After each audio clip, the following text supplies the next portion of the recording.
Muito bem. Agora é a hora de você perguntar tudo o que você quer saber sobre paralisia facial. A pergunta que eu mais escuto é: será que eu tenho chance de melhorar? Então, quem vem falar comigo é essa pergunta que mais quer saber. A segunda é: estou fazendo certo? E a terceira: me dá uma dica de exercício que eu possa fazer? Será que essas vão ser perguntas que vão chegar para mim agora? Então, boa noite. Eu sou a Grazi Faeli, sou fisioterapeuta especializada no tratamento de paralisia facial e junto com a minha equipe fantástica, a gente tem a missão e faz isso, de transformar a vida de pessoas com paralisia facial. Muito bem, boa noite para vocês. Hoje é perguntas e respostas, combinado? Estou aqui com algumas perguntinhas que vocês já me mandaram antes, mas a prioridade de vocês que estão aqui. Então hoje é perguntas e respostas. Mandem as suas perguntas. Eu vou começar, mas, por favor, vamos aproveitar esse tempo. Live de análise de movimentos, semana que vem a gente faz. E aí, como que funciona? Quem entrar na hora da live, a primeira pessoa que pedir para entrar, eu chamo, certo? Vou começar com uma pergunta diferente. Ultraformer pode ser usada na paralisia facial? Ou ela enfraquece os nervos e o músculo? Vamos lá, o que é Ultraformer? Ultraformer é um aparelho que é muito usado na estética e que ele vem com ondas que vão fazer com que o rosto fique firme, com que o rosto suba. Na estética, ele pode funcionar. Eu tenho pavor de Ultraformer. Por que eu tenho pavor de Ultraformer? Porque eu cansei de atender paciente que tem lesão desse ramo aqui do nervo facial, que chama ramo terminal da mandíbula, por lesão do Ultraformer. Então eu já tenho pavor dele, de jeito nenhum que eu faria, mas tem gente que faz. Mas qual é a função dele? Ele vai estimular a produção de colágeno para criar aderência. Então ele vai grudar para dar uma levantada, segurar aqui. E aí, se a gente for pensar na paralisia facial, não sei se vocês já escutaram eu falar que para o movimento acontecer, não depende exclusivamente da regeneração do nervo. Regeneração do nervo é essencial, porque isso permite a contração. Mas para o movimento acontecer, eu dependo também de mobilidade dos tecidos e coordenação entre essas contrações, para que quem tem que contrair, contraia, e quem tem que se manter relaxado, se mantenha relaxado. Então, como eu falei, eu preciso de mobilidade dos tecidos. Se eu não tenho mobilidade, se eu tenho aderência, se eu tenho contraturas, se eu tenho encurtamentos, o movimento não vai acontecer. Se o Ultraformer entrar, ele vai fazer o quê? Grudar. E ele vem principalmente em terço inferior. O que eu vou fazer aqui? Eu vou grudar a parte de baixo. E como que eu vou sorrir se eu preciso de liberdade aqui na pele para ele subir? Já tá difícil de sorrir. Então, conclusão, não, o Ultraformer não é indicado para paralisia facial de jeito nenhum, tá? Muito bem, vi uma perguntinha aqui. Dica para o olho parar de repuxar. Tá. Dica. Precisa tratar. Por quê? Porque não tem como dar uma dica para uma questão que, para a gente diminuir isso, eu preciso de uma evolução e mudanças lentas sobre essa coordenação. O que é esse olho repuxar? O olho repuxar é cinesinesia. Então, provavelmente, quando você mexe a boca, que pode ser falar, pode ser comer, pode ser sorrir, o olho vai repuxar, ou ele vai ficar menor. Isso está mostrando que essa região do olho está contraindo junto com os músculos da boca. Como que eu faço para dissociar, separar isso? Não dá para eu fazer um exercício de fazer um movimento para que automaticamente isso separe. Então, não tem como eu treinar um movimento para que automaticamente isso separe. Eu preciso fazer um caminho diferente. Eu preciso treinar o meu cérebro, treinar o meu nervo para que isso separe. Então, não é pelo movimento, é pelo caminho contrário. E aí, por que eu falei que precisa tratar? E precisa tratar de forma específica, com a especialidade mesmo disso, porque não é qualquer tratamento. Eu preciso conduzir você, lembra que eu falei? Você precisa pensar, você precisa conduzir o seu nervo. Eu preciso conduzir você e eu preciso conduzir o seu músculo e o seu nervo a reaprender a diminuir a contração. E isso é um processo. Mas o que a gente pode fazer para ajudar? Primeiro, você pode sim fazer. O que a gente então pode fazer para diminuir esse repuxar do olho? Você pode fazer dígito-pressão, que é pressionar, manter, mudar de posição, pressionar, manter, sem dor, sem pressão forte, para relaxar. Você pode fazer um pouquinho de movimento circular. Você pode pôr uma bolsa de água morna. Tudo isso para relaxar e deixar esse músculo menos ativo para ele repuxar menos.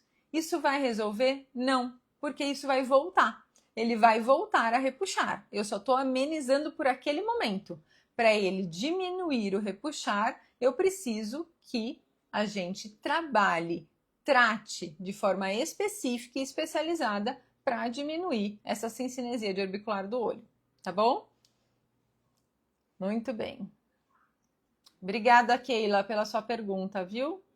Oi, Wilson. Vamos lá. Ao fazer o bico de assobio, os meus lábios ficam do lado esquerdo, lado da paralisia, caído, e o outro normal. Tem alguma coisa para eu possa melhorar? Muito bem. Então, ao fazer o bico, o meu lábio para o lado da paralisia fica caído. E o outro fica normal. Eu tentei mimetizar isso aí, o que a gente está fazendo. Então, bico, o lábio do lado da paralisia fica caído e o outro normal. O que significa isso? Que, na verdade, no bico, o lábio não está caído. Ele está sendo tracionado por essa musculatura que vai puxar o canto da sua boca para baixo.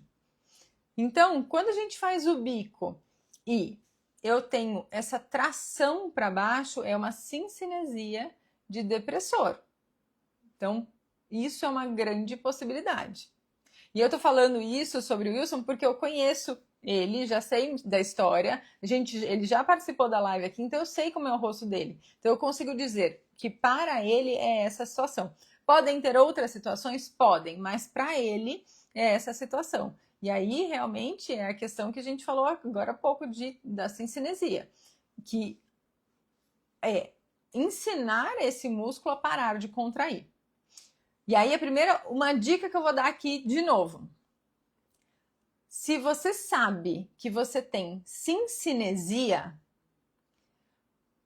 a coisa mais importante que você pode fazer é mudar a sua forma de pensar o movimento e o seu rosto. Se você sabe que você tem cincinesia, ao invés de pensar que o movimento não sai porque está faltando força ou porque ele está caído, mude para o movimento não sai porque ele está tenso e eu preciso relaxar. Por que eu estou falando isso? Porque se você pensa que está caído, você vai querer fazer o quê? Contrair mais para ele subir. E aí isso vai favorecer mais a cincinesia. Tá bom, Wilson? Oi, Rômulo. 4 meses de operado da parótida, ainda não consigo o sorriso completo. Seria indicado continuar o movimento de bico e sorriso, massagem e compressa? Não. Por que não? Porque eu não sei o que está acontecendo no seu rosto.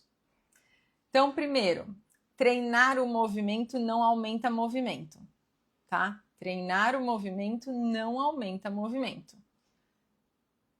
E aí, para aumentar o movimento, eu preciso saber o que está atrapalhando no seu caso. Eu não sei, você é uma cirurgia de parótida. Eu não sei como foi a intensidade da sua cirurgia e se ela levou a uma lesão em que hoje você ainda continua flácido. Ou não, você já está começando a apresentar alguma cincinesia. Ou não, pode ser porque a sua forma de pensar e fazer o movimento está levando a mais compensação que atrasa ou que piora o seu movimento. Então, eu não posso falar para você o que você tem que fazer, mas eu teria que olhar o seu rosto, avaliar e ver. Tem contração? Tem cincinesia? Como está o padrão do movimento? Ele está parecido com o que deveria ser ou não? Porque isso vai me guiar para saber o que eu tenho que trabalhar. Agora, de novo, treinar o movimento não melhora o movimento, ele só reforça o padrão que você já está. Então, se você está com uma cincinesia, ele vai piorar a cincinesia. Se você está com uma alteração da forma de fazer, ele vai reforçar essa alteração da forma de fazer. Isso não vai aumentar o seu movimento. Elizabeth, Então, Elizabeth está com... Estou com 4 meses de paralisia e estou na fase de flacidez. O que fazer? Não tenho cincinesia. Eu vou, Elizabeth, jogar uma pergunta para você. Você tem certeza que você está na fase flácida ainda, com 4 meses? Pode ser que sim. Pode ser que você ainda esteja na fase flácida, mas pode ser que você esteja numa condição que a gente chama de falsa flacidez, em que a falta de um trabalho adequado, de uma fisioterapia adequada, leva o seu rosto a tanta rigidez que o movimento não acontece, apesar de existir a contração que você nem percebe que existe, porque ela está mascarada embaixo dessa rigidez que parece uma flacidez. Então, Elizabeth, me conta primeiro pelo que foi a sua lesão, qual foi a causa da sua lesão, que isso é um fator para a gente levar em consideração, tá? Para saber a gravidade da lesão. E o que você tem que fazer é realmente ir para o caminho de tratar para saber o que está acontecendo. Então, por exemplo, a gente aqui tem um caminho que é esse, para os pacientes que chegam para a gente. Claro que se o paciente chega para a gente no nosso início do nosso tratamento, né, que é o programa inicial, o paciente chega no programa inicial, na primeira sessão a gente já vai saber dizer se ele é uma falsa flacidez ou se ele realmente está flácido. A gente vai olhar e vai saber. E aí, se ele for uma falsa flacidez, a gente vai seguir o tratamento e aí vai ver que logo na primeira, segunda sessão já vai ter mudanças, já vai ter resultado. Isso é claro. Se o paciente for realmente flácido e ele está com mais de 4 meses de lesão, que nem a Elizabeth, a gente faz uma situação que a gente vai fazer de tudo para te ajudar a ter o movimento, que é um tratamento que dura um período menor para nós darmos o nosso melhor e ver se aparece alguma contração. Para que, se não aparecer, a gente vai direcionar para um processo cirúrgico. Porque a gente não quer segurar o paciente e perder o timing dele. Não. Só que a gente faz, primeiro dá o máximo, porque muitas vezes, nesse período de dar o máximo, aparece a contração. Então, ela já estava se encaminhando ali e a gente conseguiu fazer ela aparecer. Mas a gente tem essa distinção. O paciente chegou que parece flácido ou está flácido, a gente já na avaliação, no primeiro dia, já sabe fazer essa distinção. Ele vai seguir o tratamento e aí, chegando no final dessa primeira parte, desse programa inicial, ele vai ser direcionado, é para cá ou é para lá, tá? Vamos ver se temos mais perguntas. Por quanto tempo devo fazer a compressa de água morna? A compressa de água morna você pode fazer por 15 minutos no lado da paralisia e 5 minutos na testa. Se você tem dor, faça por mais tempo, faça por 20 minutos e 10 minutos na testa. Onde, de que lado você vai fazer, depende do momento que você tá. Se você sente que do lado sem a lesão tá com muita compensação, tá puxando demais, tá doendo do lado sem a lesão, você pode fazer do lado sem a lesão também. Mas o obrigatório, em qualquer fase, por motivos diferentes, mas por qualquer fase, é no lado da lesão.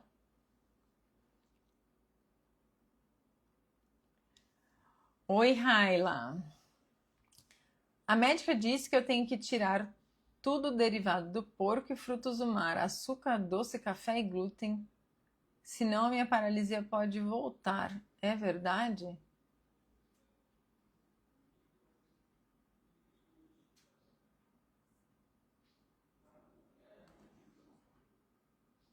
Essa dieta tá difícil de fazer, né? Não tem nada dizendo que a dieta vai favorecer, ainda mais nesse nível de restrição, vai favorecer o reaparecimento da paralisia, tá? Ou vai favorecer, não, vai segurar. O que eu posso te falar é, quanto mais inflamado o seu corpo e quanto pior você come, mais fácil a sua imunidade cair. Então, açúcar, farinha, tudo isso faz com que sua imunidade caia, porque seu corpo fica mais inflamado. Se você come tudo isso e isso faz com que você deixe de comer coisas saudáveis, isso também faz que a imunidade caia. Mas não é a dieta que vai fazer você ter uma nova paralisia. O que vai fazer é o seu estilo de vida levar você a uma queda da imunidade. Se você não dorme bem, se você não sabe manejar o estresse, então você não faz nada no seu dia a dia para manejar o estresse, seja uma atividade física também, que além de ajudar a manejar melhor a imunidade, ter um hobby, conversar com pessoas que você gosta, fazer coisas que você gosta. Se você come mal, tudo isso vai fazer cair a imunidade, tá? E aí sim o risco aumenta. Boa noite, é a Vivian. Boa noite. Aquelas fitas no rosto ajudam a boca a voltar ao normal? A fisioterapeuta me falou. Não. As bandagens não ajudam a boca a voltar ao normal. Por quê? O que determina se sua boca vai voltar ao normal é a extensão da sua lesão lá no dia que você teve a paralisia. Então, se lá no dia que você teve a paralisia, sua lesão foi pequenininha, você tem grande chance de sua boca voltar ao normal. Se a lesão foi mais intensa, ela já começa a ficar mais difícil. Então, não é a bandagem que vai fazer ela voltar. E aí a gente tem uma segunda questão. As bandagens, elas são muito poderosas quando a gente coloca no rosto, porque é pele, está muito próximo do músculo, a gente tem a percepção do rosto pela pele, elas são muito poderosas. Mas a quantidade de pessoas que sabe colocar certa no momento certo da paralisia é quase inexistente. E aí, veja, elas são poderosas, mas as pessoas não colocam certa. Se elas são poderosas e colocam erradas, elas são poderosas pro errado, tá? E, então, eu normalmente indico a não colocar. Se o profissional não sabe colocar exatamente no momento certo, para o objetivo certo, não. Eu, por exemplo, eu colocava só durante a sessão, quando eu usava lá atrás no presencial. E ela é totalmente coadjuvante, porque hoje a gente faz todos os atendimentos por teleatendimento, eu e a minha equipe inteira, e a gente não usa bandagem e os resultados são excelentes. Então, dentro do que o paciente pode ganhar, a gente vai chegar e vai tentar passar mais aquilo, e a gente não precisa da bandagem para isso, tá?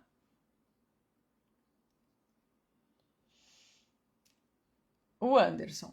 Perguntei para várias pessoas que tiveram paralisia facial. Só encontrei uma pessoa, além de mim, que teve muita dor na nuca ou no ouvido. Isso não é normal? Sim, é normal, tá? A intensidade da dor depende da intensidade da ação do vírus no nervo e de qual vírus. Por quê? Na paralisia de Bell, eu tenho uma inflamação que tem aqui no nervo que fica dentro do osso aqui atrás da orelha, então por isso que dá essa dor aí e tudo mais. E aí você pode ter uma dor aí e ela pode ser forte sim. Na síndrome de Hansen-Hunt, que é pelo vírus da herpes zoster, você tem uma dor muito mais intensa, mas muito intensa, e também você pode ter dor dentro do ouvido, na orelha, porque aí junta duas coisas, a parte do vírus lá dentro com o efeito do vírus fora também, tá? É normal, sim. Tanto que esse é um dos principais sinais de alerta para uma paralisia facial, é essa dor nesse osso atrás do ouvido. A Elizabeth, né, que falou que tá flácida. Acredito que foi estresse. Estava gestante e não tive tratamento adequado com o físio. A gestante, Elizabeth, tem alguns fatores a mais que favorecem o aparecimento de paralisia facial. Tem o estresse, tem a falta de sono, tem queda da imunidade, mas também tem alterações vasculares, tá?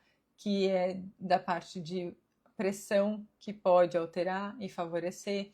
Tem também questão de edema do corpo que fica mais inchado, né? Isso também pode favorecer, tá? Muito bem. Em novembro, Adriane, oi Adriane. Em novembro tive uma paralisia pós-cirurgia de face. Na época o olho não fechava, agora tá fechando por completo. Mas o piscar espontâneo ainda não aconteceu. Essa demora é normal? Novembro. Dezembro, janeiro, fevereiro. Então aqui, 2 meses, pô. Sim, essa demora, o piscar depois é normal. Por quê? Para fechar o olho, a gente precisa tá bem leve, fechar. Para piscar, esse fechar do olho precisa estar incrivelmente leve. Então, ele precisa estar mais evoluído ainda com relação a esse piscar do olho, a esse fechar do olho. Então, o piscar depende da qualidade do fechar. Então, quanto mais leve for o seu olho e o seu fechar do olho, mais fácil você se aproximar do seu piscar. Não treine o piscar, pelo amor de Deus, que aí só vai piorar a situação. O Anderson falando da dor dele. Eu tive essa dor durante uma semana antes de ter a paralisia facial. Isso mesmo. Então, essa dor aí é o que eu falei, é um sinal de alerta, tá? Que tá doendo, olha, vamos ficar atento e já ir procurar um tratamento. E insistir se eles não quiserem tratar, tá? Insista. Muito bem, deixa eu ver que tem mais perguntinha aqui.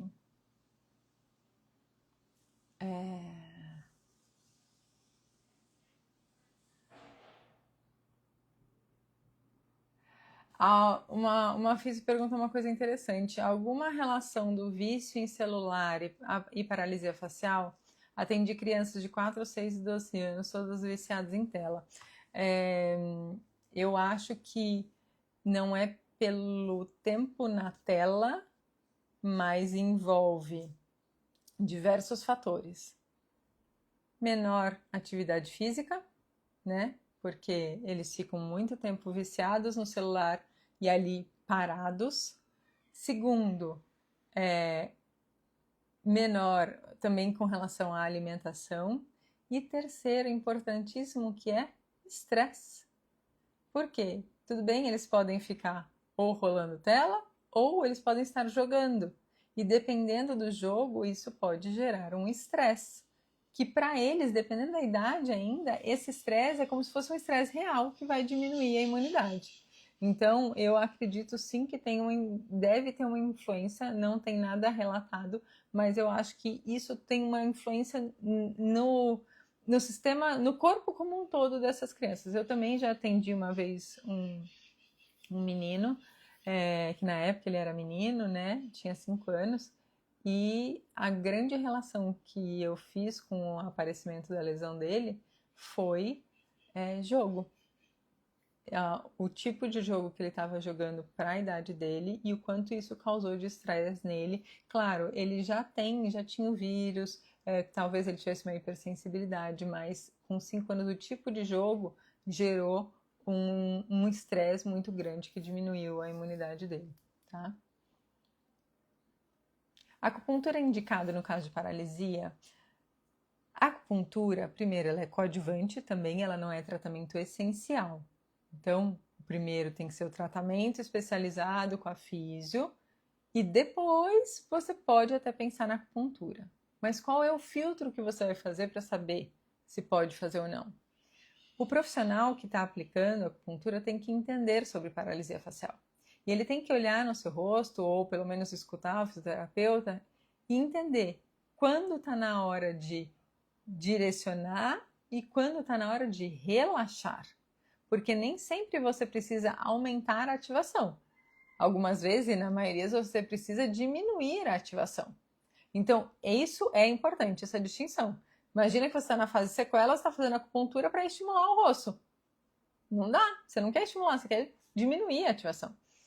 E pode ser muito bom para a parte de bem-estar, isso sem dúvida, tá? Sem dúvida. Perdão. Acho que estou na fase crônica e com sequelas.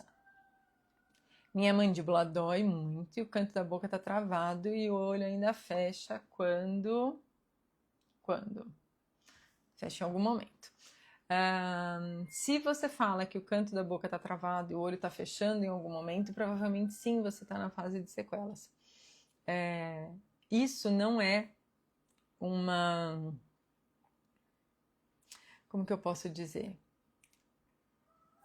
Não está determinado assim, você está na fase de sequelas e você vai ficar assim para sempre. Não. Porque você pode sim estar na fase de sequelas e conseguir melhora mesmo na fase de sequelas. Não a resolução completa, mas melhoras. Isso depende do tratamento que você for fazer.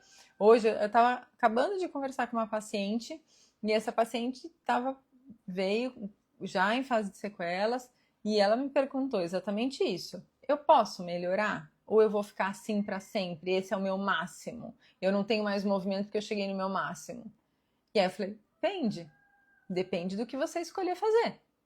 Se você escolher tratar certo, tratar um tratamento que vai te levar a uma diminuição das cincinesias porque foi feito para isso e é especializado nisso, o que a gente faz aqui, a gente tem toda essa evolução dos pacientes que tem um resultado gigantesco de diminuição de cincinesias, sim, você vai melhorar, você tem possibilidade de melhorar.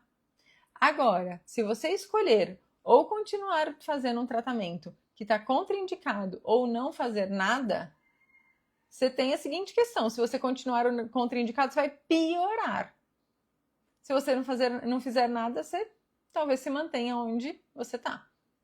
Então, tem sim como melhorar. Depende do que você escolher fazer. Então, na verdade, a melhora está nas suas mãos, né? Muito bem, minha gente! Live de perguntas e respostas. Várias perguntas boas.